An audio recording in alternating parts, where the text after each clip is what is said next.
Right, ఇవాళ మనం article 75 గురించి మాట్లాడుకుందాం. ఇది మన ప్రభుత్వానికి ఓ బ్లూ ప్రింట్ లాంటిది. అసలు ప్రభుత్వంలోని మంత్రులను ఎవరు ఎంపిక చేస్తారు? ఇది చాలా ముఖ్యమైన ప్రశ్న కదా. ఈ ప్రశ్నకు సమాధానం మనకు ఆర్టికల్ 75లో దొరుకుతుంది. సింపుల్గా చెప్పాలంటే దేశాన్ని నడిపే టీం కోసం ఇది ఒక రూల్ బుక్ అన్నమాట. సరే, మరి ఎంత పవర్ఫుల్ కౌన్సిల్ ఎలా ఫామ్ అవుతుంది? దానికో ప్రాసెస్ ఉంది. ఇది 3 స్టెప్స్లో ఉంటుంది. మొదట రాష్ట్రపతి ప్రధానమంత్రిని అపాయింట్ చేస్తారు. బానే ఉంది, కానీ ఈ ప్రాసెస్లో అసలు పవర్ ఎవరి చేతిలో ఉంటుంది? చూడటానికి రాష్ట్రపతికి పవర్ ఉన్నట్టున్నా నిజానికి ఆ అధికారం ప్రధానమంత్రి సలహాపైనే ఆధారపడి ఉంటుంది.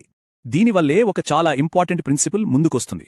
అదేంటంటే వాళ్లంతా ఒకే టీం, కలిసే గెలుస్తారు, కలిసే ఓడిపోతారు. అందరూ ఒకే మాట మీద ఉండాలి. ఇది కేవలం మాట కాదు, మన రాజ్యాంగంలోనే స్పష్టంగా రాసి ఉంది.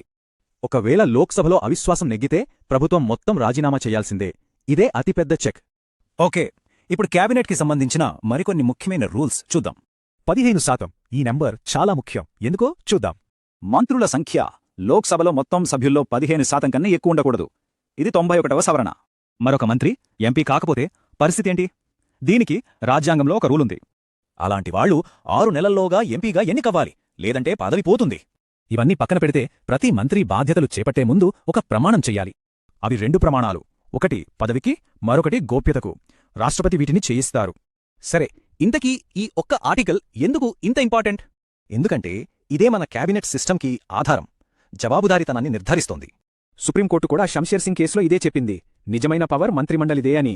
సో ఆర్టికల్ 75 కేవలం కొన్ని రూల్స్ కాదు, అది మన ప్రభుత్వానికి ఒక పక్కా బ్లూ ప్రింట్. ఈ సామూహిక బాధ్యత అనే కాన్సెప్ట్ ప్రభుత్వ రోజువారీ నిర్ణయాలను ఎలా ప్రభావితం చేస్తుందంటారు?